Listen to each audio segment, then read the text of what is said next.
आपका बहुत बहुत स्वागत करता हूँ आपके यूट्यूब चैनल सबका बाप बेस्ट ट्रेडिंग में। दोस्तों, मुझे उम्मीद है कि आज सबने अपना फंड डबल किया होगा। क्यों किया होगा? क्योंकि हमने ये बोला था कि अगर गैप अप भी लग गई और 200 दिन की मूविंग एवरेज ब्रेक हो जाए और हमारा ये जो डॉट वाली मार्किंग हम लगा के रखते हैं अपने चार्ट पर, जो आप लोगों को सबको पता है, वो ब्रेक कर दे तो भाई रिटेस्ट होने का थोड़ा सा वेट करना। देखो, ये कैंडल ने ब्रेक किया और इस कैंडल ने भाई रिटेस्ट किया और रिटेस्ट होने के बाद देख लो कितनी भयंकर तेज़ी आई है, हमारे सेलिंग एरिया तक पहुंची और हमारे सेलिंग एरिया के बाद पहुंचने के बाद गिरनी शुरू हो गई। क्लोजिंग दी भाई हाई के पास है, लेकिन हाई वो हाई है भाई जो सेलिंग एरिया से गिर रही है, ये बात ध्यान रखना। तो कल सेलिंग हो सकती है, गैप डाउन ओपन हो सकती है कल, ठीक है। लेकिन कल कहाँ ओपन होगी वो कल ही देखेंगे हम। लेकिन भाई मेरा व्यू यही रहेगा कि कल गैप डाउन ओपन हो सकती है। अगर गैप डाउन ओपन भी ना हुई, फ्लैट ओपन हुई, तो कल भी थोड़ी बहुत ही गिरावट हो सकती है। क्यों हो सकती है? क्योंकि सेलिंग एरिया से गिर रही है, उस वजह से RSI भी भाई बहुत नेगेटिव है, ठीक है।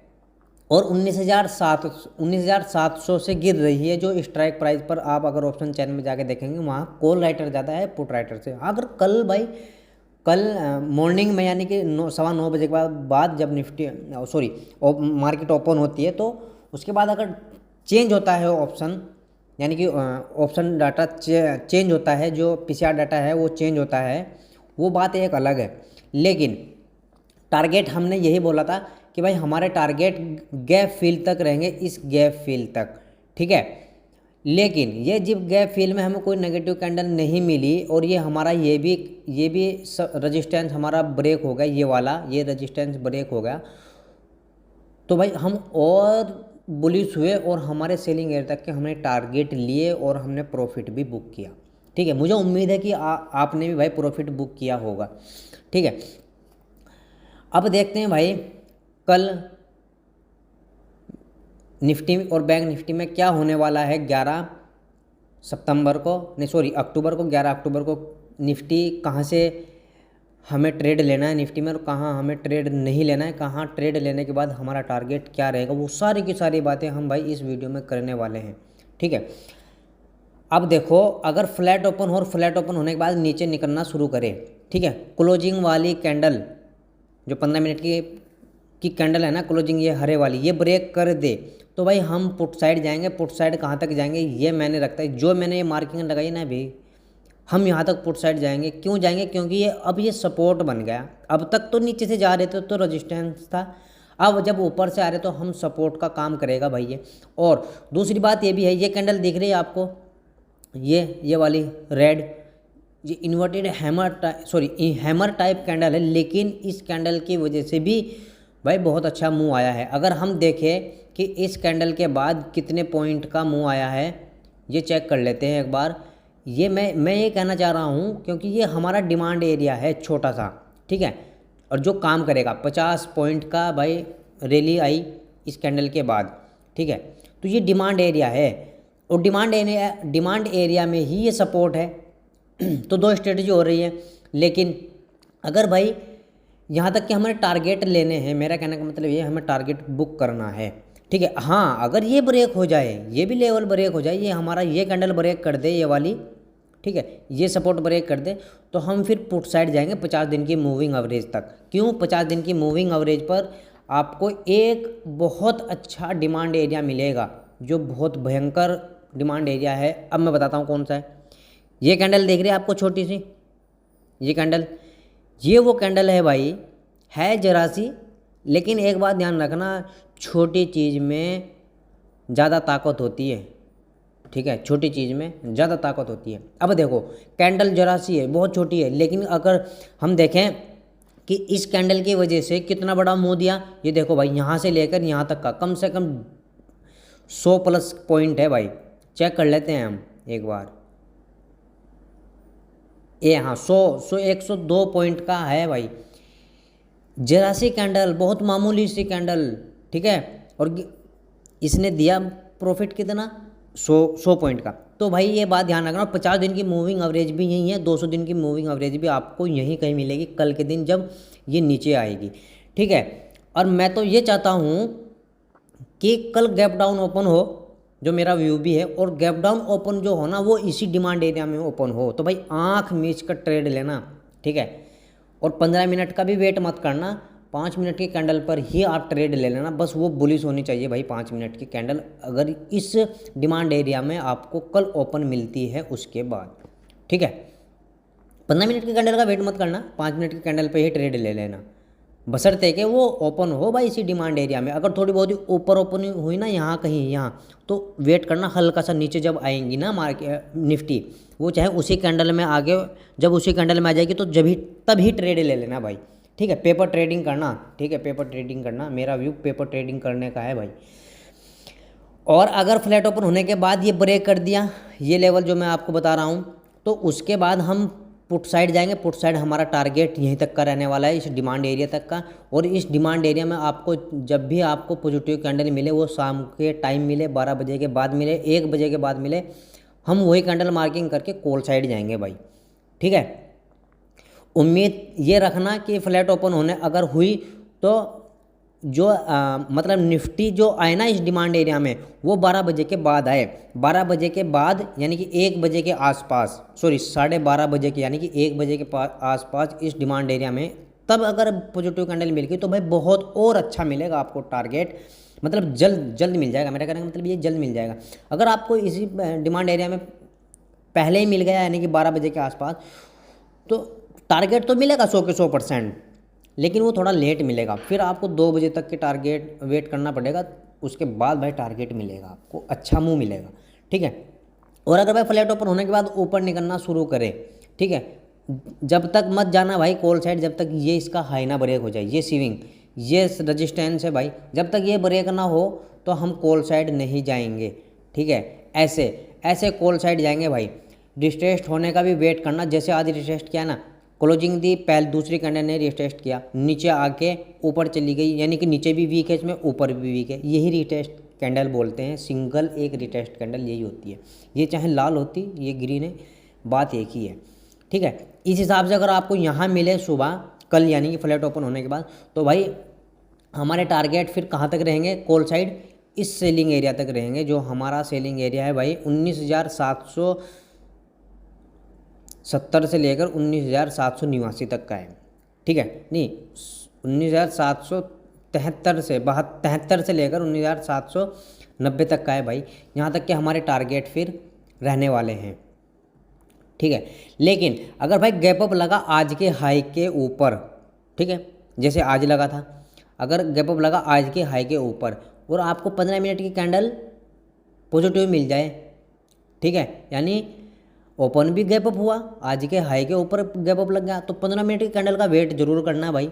और जब उसके बाद निकलना शुरू करें तो हम जब कॉल साइड जाएंगे पेपर ट्रेडिंग करेंगे, और हमारा टारगेट रहेगा इसी सेलिंग एरिया तक। अच्छा, हम स्ट्राइक प्राइस क्या लें, मैं हर एक रोज़ के दिन स्ट्राइक प्राइस भी बताया करूँगा भाई। अगर फ्लैट गैप अप लगे आज के हाई के ऊपर 15 मिनट की कैंडल का वेट करना, तो भाई हमारा मतलब बुलिश जाएंगे, हम कॉल साइड जाएंगे, तो हमारा स्ट्राइक प्राइस क्या रहेगा भाई, जिसके पास फंड कम है वो ले ले अपना 750 का, ठीक है, 19,700 7.5 यानी 19,750 की कॉल बाई करें, ठीक है। और अगर किसी के पास फंड थोड़ा सा अच्छा है तो वो 19,700 की, ठीक है, 19,700 की कॉल बाई करें पेपर ट्रेडिंग करने के लिए, ठीक है।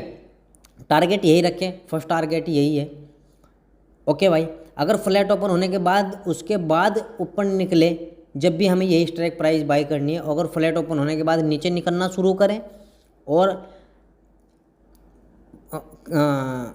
ये 15 मिनट की जो कैंडल है ना ये ब्रेक करे, उसके बाद हम जब पुट साइड जाएंगे तो हम कौन सा स्ट्राइक प्राइस दिला ये भी मैंने रखता है। 19,700 की स्ट्राइक प्राइस का आपको पुट साइड जाना है। अगर कल फ्लैट ओपन होने के बाद नीचे निकलना शुरू करे तो 19,700 की पुट जाना है।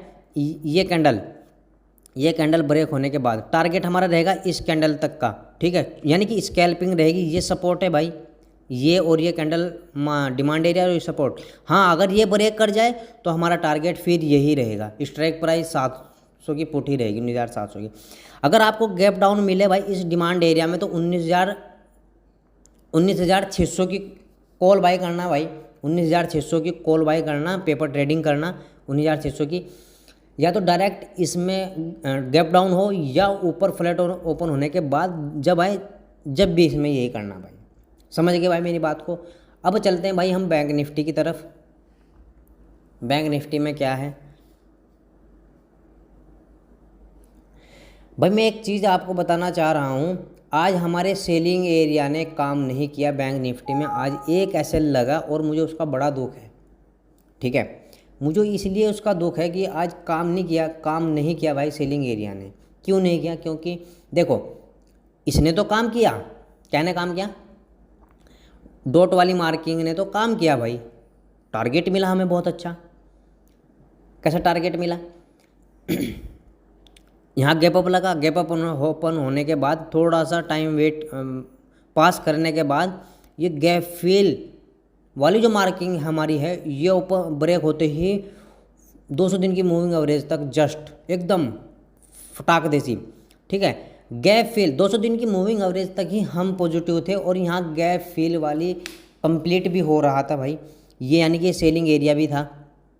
ठीक है, और इस सेलिंग एरिया में हमें नेगेटिव कैंडल भी मिली भाई, ये देख लो, दिख रही है आपको रेड वाली कैंडल, बिल्कुल टॉप की है, बिल्कुल मतलब नंबर 1 की सेलिंग एरिया है। तो भाई इसके बाद हम पुट साइड जाना सोचा, ठीक है, गए नहीं, सोचा, लेकिन हमने गए क्यों नहीं ये मैंने रखता है। मैं हमेशा बोलता हूँ कि अगर हम किसी स्ट्रेटजी पर काम कर रहे हैं और दूसरी स्ट्रेटजी नीचे उसके नेगेटिव बोल रही है कि नहीं, नेगेटिव एक चीज़ यानी कि पॉजिटिव बोले, एक चीज़ नेगेटिव बोले, तो हमें वहाँ काम नहीं करना। अब ये हमें यहाँ पॉजिटिव तो मिल गया भाई कि हम पुट साइड जाएंगे, इस सेलिंग एरिया में नेगेटिव कैंडल मिली, लेकिन आपने देखा तो 200 दिन की मूविंग एवरेज भी तो इसके मुंह पे बैठी है ना, तो भाई पुट साइड जाने का तो कोई मसला ही नहीं था। ठीक है, तो मैं इसलिए कह रहा हूँ कि यहाँ बहुत के ऐसे लगे होंगे भाई आज सेलिंग एरिया की वजह से, जो सेलिंग एरिया पे काम करते हैं। लेकिन जिस भाई को मैंने, जो मेरे स्टूडेंट है और 200 दिन की मूविंग एवरेज जिस भाई को मैंने सिखा रखी है, या मेरे जितने भी सब्सक्राइबर वे पुट साइड नहीं गए होंगे भाई 200 दिन की मूविंग एवरेज देखने के बाद। ठीक है, वे जाते जब 200 दिन की मूविंग एवरेज ब्रेक हो जाती, वे जब पुट साइड जाते, टारगेट हमारा फिर इसकी ओपनिंग रहती आज की। ठीक है, लेकिन पुट साइड जाने का सबसे मेन क्या था, 44,500 का। ठीक है, ये देख लो भाई 44,500 तक के ही बैंक निफ्टी ने गिरावट दी है, ये देखो। ठीक है, 19,484 है, वही 19,500 का, यानी कि ये रजिस्टेंस था हमारा। सेलिंग एरिया ऊपर था थोड़ा सा और रजिस्टेंस थोड़ा सा नीचे था। ठीक है, चलो खैर कोई बात नहीं, होता रहता है भाई, ऐसे लगते रहते हैं, ये भी मार्केट का हिस्सा ही है। लेकिन हमारे स्टूडेंट का किसी का बैंक निफ्टी में ऐसा नहीं, हमारे स्टूडेंट का तो ऐसा लगने की तो बात ही नहीं बनती, क्योंकि उन्होंने कोई ट्रेड ही नहीं लिया भाई पुट साइड। क्यों नहीं लिया? मतलब इस सेलिंग एरिया में उनका ट्रेड ही नहीं बैठा। क्यों नहीं बैठा? क्योंकि 200 दिन की मूविंग एवरेज उसके नीचे जस्ट है। चलो खैर कोई बात नहीं भाई। अब देखते भाई फ्लैट अगर ओपन हो बैंक निफ्टी तो करना क्या है, ये बात ध्यान रखना। फ्लैट ओपन होने के बाद अगर ऊपर निकलना शुरू करे और क्लोजिंग वाली कैंडल ब्रेक कर दे ऊपर की ओर, तो हम कॉल साइड जाएंगे। कहाँ तक जाएंगे? 44,500 तक, यानी कि ये सपोर्ट आज का हाई रेजिस्टेंस का काम करेगा। और जब आपको यहाँ नेगेटिव कैंडल मिलेगी ना, तो हम पुट साइड जाएंगे भाई। पुट साइड कहाँ तक जाएंगे? पुट साइड जाएंगे फिर क्लोजिंग तक का, यानी कि आज की जो क्लोजिंग रहेगी हमारे पुट साइड वहाँ तक रहेंगे। टारगेट हमारा यही रहने वाला है। और जब हमें नेगेटिव कैंडल मिलेगी तो हम उसके बाद पुट साइड आएंगे, और पुट साइड आएंगे 44,500 की स्ट्राइक प्राइस का पुट लेंगे, और हमारा टारगेट फिर इस क्लोजिंग तक का रहेगा। ठीक है, और बात ध्यान रखना, अगर यहाँ तक आ जाए, ये इस तरह का पैटर्न बन जाए, तो भाई एम पैटर्न बनेगा फिर। ठीक है, डबल बॉटम एम पैटर्न।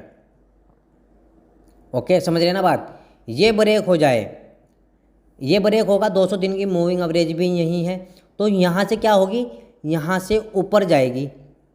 ठीक है, एम पैटर्न जब तक डिटेस्ट ना हो तब तक उस पर ट्रेड मत लेना। ठीक है, 200 दिन की मूविंग एवरेज होने पर आने के बाद रिस्टेट होगी, और रिस्टेट होने के बाद गिरेगी भाई, ये बात ध्यान रखना। फिर 50 दिन की मूविंग एवरेज तक का हमारा टारगेट रहेगा। ये मैंने पैटर्न बना दिया। अगर एम पैटर्न बनता है तो इस हिसाब से ट्रेड करना भाई, एम पैटर्न के हिसाब से जो ट्रेड करते हैं।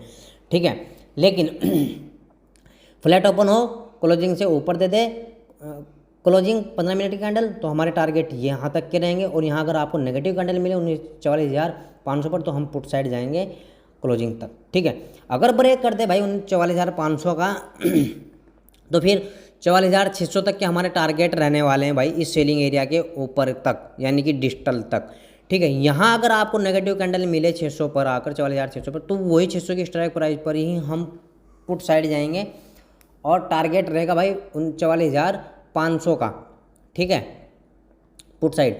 गैप अप भी अगर लग गया भाई 19,600 के आसपास, तो हम जब भी पुट साइड जाएंगे, अगर हमें नेगेटिव कैंडल मिलेगी उसके बाद, अगर नेगेटिव कैंडल ना मिले पॉजिटिव कैंडल मिल जाए भाई, तो इस सेलिंग एरिया तक के हमारे टारगेट रहने वाले हैं। फिर यहाँ जब मिलेगी, यहाँ अगर आपको मिली नेगेटिव कैंडल, तो हम भाई फिर पुट साइड जाएंगे, ठीक है। ये सेलिंग एरिया सारा नाप तोल कर आप लगा लेना भाई अपने चार्ट पर, आपके लिए बेस्ट रहता है। अब अगर फ्लैट ओपन और फ्लैट ओपन होने के बाद ही डायरेक्ट नीचे निकल जाए, 200 दिन की मूविंग एवरेज ब्रेक कर दे, ये बात ध्यान रखना, 200 दिन की मूविंग एवरेज अगर ब्रेक कर दे, ठीक है, तो हम पुट साइड जाएंगे। लेकिन फ्लैट ओपन होने के बाद 200 दिन की मूविंग एवरेज को टच करके ऊपर पॉजिटिव कैंडल बन जाए, तो हम कॉल साइड जाएंगे। ये बात ध्यान रखना, 200 दिन की मूविंग एवरेज वाली स्ट्रेटजी काम करेगी। फिर कॉल साइड कहाँ तक जाएंगे, 44,500 तक के। अगर ब्रेक कर दे तो भाई हम वही कैंडल मार्किंग करेंगे जिसने 200 दिन की मूविंग एवरेज ब्रेक करी। और अगर दूसरी कैंडल 5 मिनट की नीचे ब्रेक कर दे, 15 मिनट की कैंडल 200 दिन की मूविंग एवरेज ब्रेक करे, और दूसरी कैंडल 5 मिनट की होनी चाहिए। जो कैंडल पहली 15 मिनट की कैंडल ने 200 दिन की मूविंग एवरेज को ब्रेक किया था, वो ब्रेक करे 5 मिनट कैंडल। जब हम पुट साइड जाएंगे 250 दिन की मूविंग एवरेज तक का हमारा टारगेट रहने वाला है फर्स्ट, और सेकंड टारगेट रहने वाला है हमारा डिमांड एरिया। कौन सा डिमांड एरिया है अभी बताते हैं। ये वो डिमांड एरिया है भाई, ठीक है। छोटा डिमांड एरिया, जितना छोटा डिमांड एरिया, जितना छोटा सप्लाई एरिया रहता है, सबसे बढ़िया वही बात, ठीक है, सबसे बढ़िया बात। क्योंकि हमारा एसएल छोटा हो जाता है, डिमांड एरिया और सप्लाई एरिया छोटे होने की वजह से एसएल भी छोटा हो जाता है, ठीक है, इसलिए बढ़िया। जितना बड़ा रहता है इतना एसएल हमारा बड़ा रहता है भाई, ठीक है। अगर भाई गैप डाउन ओपन हो बैंक निफ्टी, और ओपन कहाँ हो, हमारे डिमांड एरिया में ही अगर ओपन हो गई भाई, इसी डिमांड एरिया में, यानी कि यहाँ, और फ्लैट ओपन नहीं सॉरी 15 मिनट की कैंडल ही आपको पॉजिटिव मिल जाए, तो हम कॉल साइड जाएंगे। कॉल साइड में हमारे 3 टारगेट रहने वाले हैं। पहले टारगेट 50 दिन की मूविंग एवरेज रहेगी, दूसरा टारगेट 200 दिन की मूविंग एवरेज रहेगी, तीसरा टारगेट गैप फिल तक का रहने वाला है फिर, ठीक है। अगर भाई छोटा मोटा गैप डाउन लगे, 50 दिन की मूविंग एवरेज पर गैप डाउन लगे आपका, तो अगर आपको 50 दिन की मूविंग एवरेज पर मिल जाए पॉजिटिव कैंडल 15 मिनट की, तो भाई हम कॉल साइड जाएंगे, ठीक है। कौन सी स्ट्राइक प्राइस लेंगे ये मैंने रखता है, हम स्ट्राइक प्राइस लेंगे 44,200 की स्ट्राइक प्राइस लेकर हम कॉल साइड जाएंगे 50 दिन की 200 दिन की मूविंग एवरेज तक, यानी कि 100 के टारगेट हमें मिल जाएंगे। 44,300 पर हमें अपना टारगेट बुक करना है, ठीक है।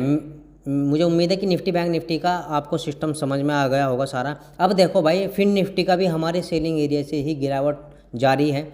देखते हैं कल क्या होगा भाई फिन निफ्टी में। मैं बताता नहीं, फिन निफ्टी का लंबी वीडियो बन जाएगी। एक डिमांड एरिया हमारा फिन निफ्टी में भी है, ये रहा जो आज का नया बना है, ये रहा, ठीक है। अब देखो फिन निफ्टी ने भी बैंक निफ्टी की तरह ही काम किया है सेम। ये देख लो, टाइम वेट किया, टाइम पास किया, और बैंक निफ्टी ने भी इसी तरह टाइम पास किया, फिर भागी, ठीक है। बैंक निफ्टी ने टाइम पास नहीं किया, निफ्टी आज चलती रही, ठीक है। मुझे उम्मीद है कि भाई आपको वीडियो समझ में आ गई होगी। जिस भाई को वीडियो समझ में आ जाए और उसको अच्छे भी लगे, ठीक है, वो ज़रूर लाइक करें। और जिस भाई को समझ में ना आए वो दोबारा देखकर समझ करे ही ट्रेड करे, बिना समझे ट्रेड ना करे। भाई लॉस करने से कोई फ़ायदा नहीं होगा। आपको कोर्स अगर करना है तो कोर्स आके कर सकते हैं। टेलीग्राम पर मैसेज करना, लिंक भी दे रखा है मैंने, उसे ज्वाइन करना भाई टेलीग्राम को, और व्हाट्सअप नंबर भी, उस पर भी आप मैसेज कर सकते हैं।